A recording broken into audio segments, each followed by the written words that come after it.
Hey guys, this is Gold E Gamer back with another video about Monster Hunter 4 Ultimate, and this time instead of a gameplay video of Monster Hunter 3 Ultimate, I thought I'd actually do a trailer breakdown with the trailer as the footage.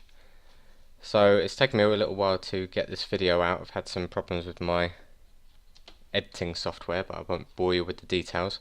So let's get straight on with the video. So it starts off with the usual Capcom Presents, and we're in a very snowy region with our hunter stumbling around in his Rathalos gear with a pretty nice looking longsword. And like I said, he's in a snowy region, so from the regions that are already in 4 Ultimate, this could either be the Frozen Seaway or Thousand Blade Mountain. It could be a new area, but usually, as with the desert region on the last trailer, Capcom announced that straight away, whereas there hasn't been anything announced about a new snowy region in this game, so my guess is it's one of these two. The other reason for my guess is one of these two is that especially Thousand Blade Mountain is an arena type location, and the monster that appears as a silhouette is Eucanlos, and Eucanlos is was the last time when he was appearing in Freedom Unite was only playable against in a arena type location. Moving on, we can see some short clips of the tail, claw and eye of a particular monster with what looks like ice shattering off of him. So possibly this could be to do with the single player, maybe, that as with 3 Ultimate there was a monster causing problems for the village and you had to fight that. In that case it was Cedius. Perhaps this is a case where this monster, which is the Dara Amadura subspecies, has emerged from somewhere and is causing havoc. We're going to see another shot of this monster later on. And the next couple of shots are essentially what I call the raw sequence. So we have a sequence of monsters who are going into rage mode. So we start off with Gormagala, which is the flagship monster for Monster Hunter 4 Ultimate in the West, followed by Brachydios, Stygian Zenoga. The Tigrex rare species is a new monster who can use slime, as can Brachydios. Teostra, Deviljho, Silver Rathalos, Rajang and Kushala Daora after that. So the sequence after this is essentially monsters attacking a single hunter, which is a bit mean. Starting off with Pink Raytheon, who's using some kind of combo attack, so this is potentially G-rank footage. And I thought I'd associate all these moves with Pokemon moves, because, you know, why not? So we're starting off with Pink Raytheon using a Fire Fang into a Tail Whip combo. Moving into Kezu, who's using a new 360 Thunder attack, which was not present in the second generation game, so that is a completely new attack. Then Zynoga attacks with a Zap Cannon, and Bizarrius after that with a Tail Whip, followed by Emerald Congalala, who's doing a swinging stench move there, which I'm just going to call Poison Gas, keeping with the Pokemon theme, and followed by Deviljho, who's using maybe Strength, maybe Seismic Toss. I like the idea of it being Seismic Toss, but by the looks of it, our hunter would have done well to get away with that. And here is that shot afterwards of the Dara Amadura subspecies slithering upwards towards the camera. You can see from the previous shot the similar red cat-like eye. There's the forearm just after that, and then moving up, and then there's a full body shot. This monster is massive. You can see it's curling around some kind of rock formation, so it's actually doubled up on itself, which makes it even longer. So moving away from that, we've got some more monsters attacking hunters, nasty things that they are. Black Gravios using Overheat, followed by Yankuk, who in another new move that he did not have in the second generation, he seems to be picking up some sort of metal sphere and throwing it at the hunter, so we'll call that Payday. Purple Gypceros arrives shortly after that with Sludge Bomb, and then the new Kirin subspecies, which is The normal Kieran being thunder, this Kieran uses ice in some sort of blizzard attack. Rajang is attacking this monster with rollout, followed by a Cantor, which is similar to Yukanlos, and this will be another arena type stage. It won't be in a normal volcano region, it'll be a zone specific, or one from before in Monster Hunter 4. After that we have Teostra using some sort of fire spin. I call it fire spin because if you haven't played the previous games, then this is an attack where Teostra essentially creates some fire blast circling all around him, so you either want to be really close or really far away from him, depending on what the colour of those sparks are. So the next scene that we have follows the attack of the Dara Amadura again. Another hunter is trying to attack this, and you can see from the shots that we have here, the scale of this monster is just massive. We can see the hunter is just sort of comparing to a couple of those teeth, and we've got more of the body in the background there. And after that shot again we have Yukanlos making an official appearance, more than just a silhouette, and you can see what an ugly git that guy really is with his massive bladed chin, which he will use to go down into the snow and cause your life hell. Following on from that, we start to see one of the villages. The next couple of shots we have a couple of hunters. Sorry, don't know why I'm always getting that word confused, but we have the hunters moving through the town to get to a certain location. So we have a few more sequences where the hunters are attacking. So we have someone bowing, we have someone with, is that a long sword or a great sword? It happens quite quickly, but I think it's a great sword. And then someone else who is trying to jump onto the back of the monster, and that was the bower from before. So the next couple of shots we can see in the town again, some of the weapons are actually in the town. We have the ballista, a dragonator, and the next shot we can see a cannon. And this cannon will come up later, and again, really impressive what they've done with this cannon. This hasn't been done before, but we'll get to it a little bit later. So here comes an interesting shot. We are in what would appear to be a gathering hall or guild of some kind. So we have this big statue in the background, and if we stop it here, we can see that there are several receptionists. There are two on the left and one on the right. Now this game is taking a lot of elements from the second generation as well as the third generation games. And with the third generation games, in the import Tanzia, you had one receptionist for all normal quests, low, high and G rank. You had one other for arena and challenge quests. We have three here. Now in Monster Hunter Freedom Unite, 2 generations ago, you actually had 3 receptionists, one for each level of difficulty, low, high and G rank. So whether we have 3 here is because of that, it's returning to having 1 per level of difficulty, or maybe the 2 on the left is we have 1 for maybe all of those quests, and another one for the arena quest, and then this other one on the right is for something different.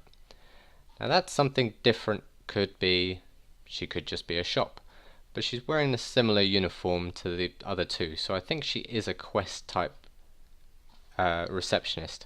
And there is a new game mode in the new game. I can't remember what it's called, we'll leave it to some mystery, but essentially they are different types of quests which are available to a single hunter, and you have to be able to trade those missions with other hunters that you may meet in order to obtain those missions.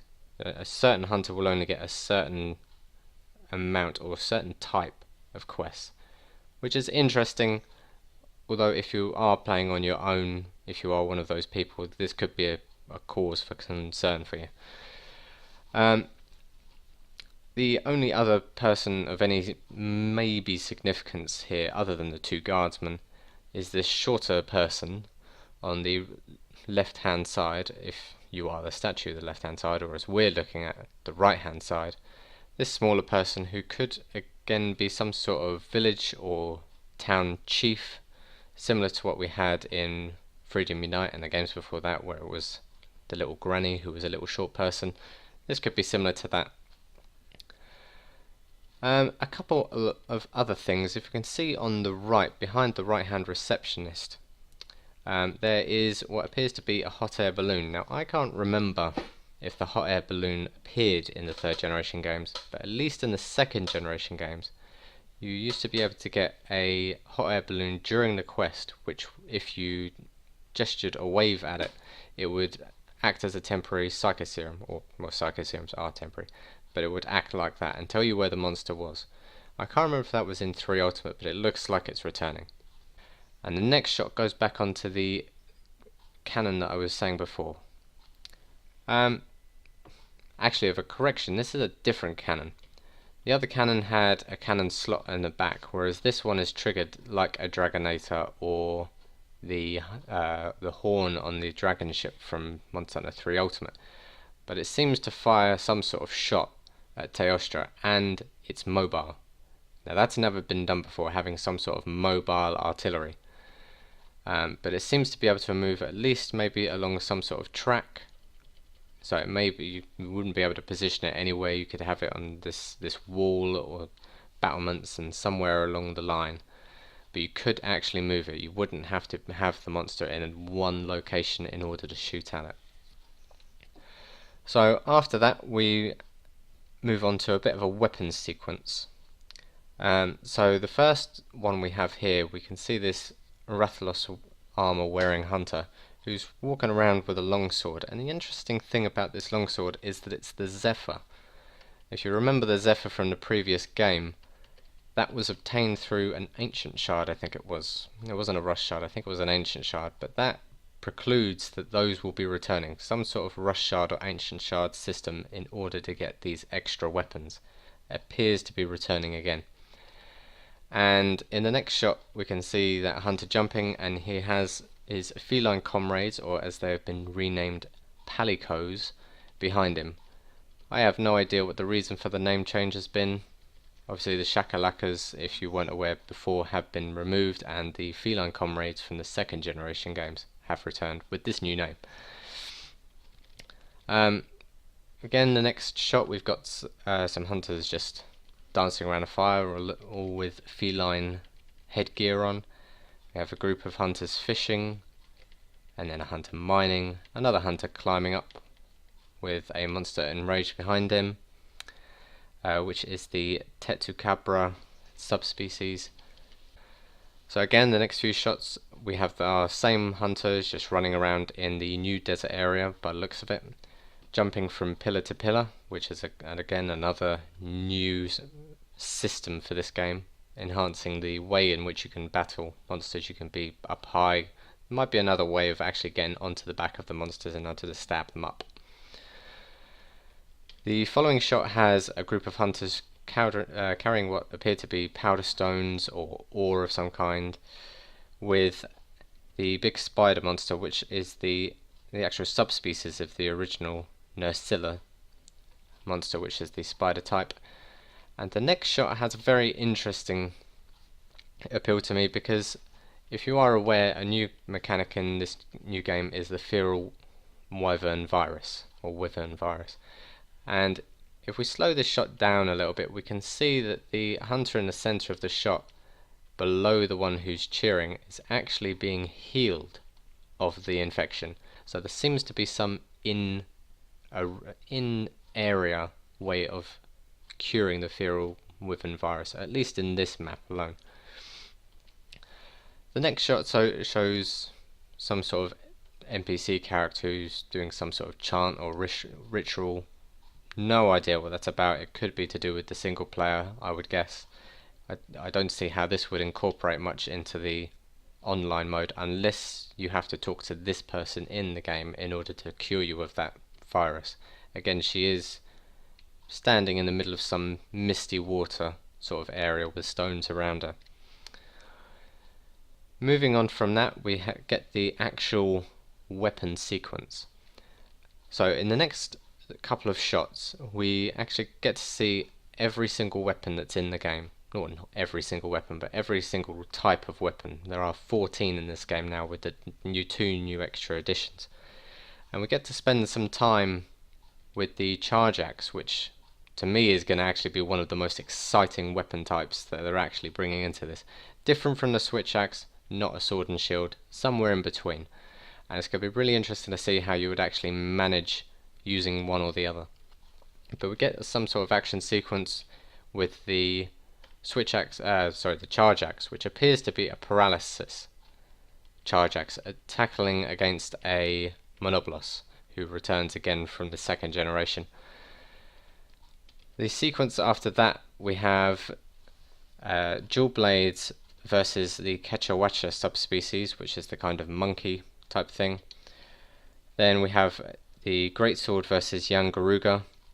And at first I thought the next shot was actually a heavy bowgun, but it's actually a light bowgun with one hell of a recoil on whatever shot this is. Maybe a crag shot or something, I don't know.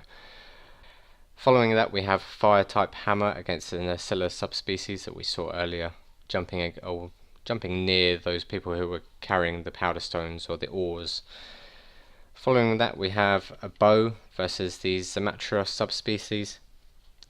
And then after that we have a fire lance versus tidal naturala or something like that. I'm going to butcher these names, guys, because I don't know if they've actually been finalized. They could still be in Japanese for all I know. But this is another snake type monster. There are, I think, two. I think there's the Dara Amadura and its subspecies, and then the Najarala.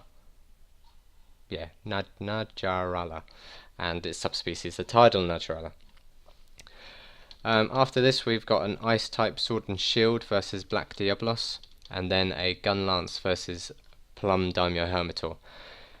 And the last couple of shots we have what looks like a slime insect glaive, and it looks like a Brachydios one.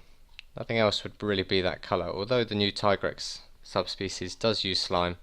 The actual staff of the weapon appears to be the same like ebony colour.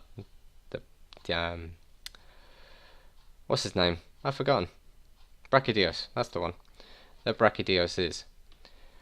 After that we have the heavy bowgun, identified by the fact that it's using Wyvern Fire, and that appears to be the Diablos one that looks to be returning from Monster Hunter 3 Ultimate against the Tetsucabra subspecies, followed by Longsword versus the regular Daimyo Hermitor, Switch Axe versus Celtas Queen subspecies, which looks like it had very minimal design going into this monster. It just looks like a couple of pillars with something in the middle. Who knows? Maybe it's actually more challenging than what I'm giving it credit for. And then the final shot is of the Hunting Horn versus the normal Celtas subspecies. So we have Celtas and then we have Celtas Queens. The next shot we get a couple of looks at the flagship monster for the Japanese release. They have a different flagship monster. It's the new monster, which again I'm going to butcher this name, but it looks like you're supposed to say it's something like Seruregiosu or something like that. Don't quote me. But it seems to be some sort of vultured monster. It's got like talons instead of claws. It's got the wingspan as well. It can obviously fly. It has a massive tail, which obviously is the very unvulture-like. But we see a couple of hunters trying to attack it, and it's attacking them back. And it looks like it could be a bit of a badass. Maybe a replacement for, well, who knows, it could be sort of in a similar fashion to the way Elatrion was, that it's going to be some sort of boss that you have to actually fight near the end of the game. After this we can see the Palicos have the Cha-Cha rocket, which they fire off and obviously blast into Tigrex's face there, causing it to trip.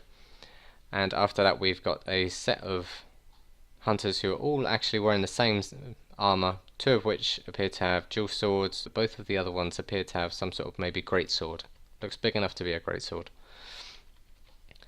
After that we've got some hunters fighting young Garuga, and then we see Gold Raytheon and Silver Rathalos together again in, it appears to be the same arena that we had in the previous game, so that whole fight appears to be back again. And then we just have some final shots of a Elgato fight, followed by a Kushala Daora fight, Gormagala, Black Diablos, Shagaru Magara, which is the adult version of Gormagala, and then finally Rajang. And then to finish off the trailer we have the two new weapons, the Charge Axe and the Insect Glaive, being loaded up there and attacking the screen, and then the final shot being Seru Regiosu, or whatever his name is, again attacking the screen, and we see Monster Hunter 4G, or as it will be for us, Monster Hunter 4U. So that's that, guy. That is the trailer breakdown. Let me know what you think. Are you looking forward to this? Again, I've said it before in previous videos and I don't want to harp on too much about it, but it will obviously come out on 3DS, it'll come out on the 2DS, and it will also come out on the new 3DS, and it will utilize the new C-stick and maybe also the trigger buttons, but I'm not sure how the trigger buttons are going to come into it too much, given the fact that it's not going to be there for people who don't have the new 3DS. So the triggers, I think, are just going to be an extra, whereas the C-stick will replace a Circle Pad Pro if you have one. And I hope you guys enjoyed. Like, comment and subscribe if you think the video was good enough, and I will see you in the next one. See you later.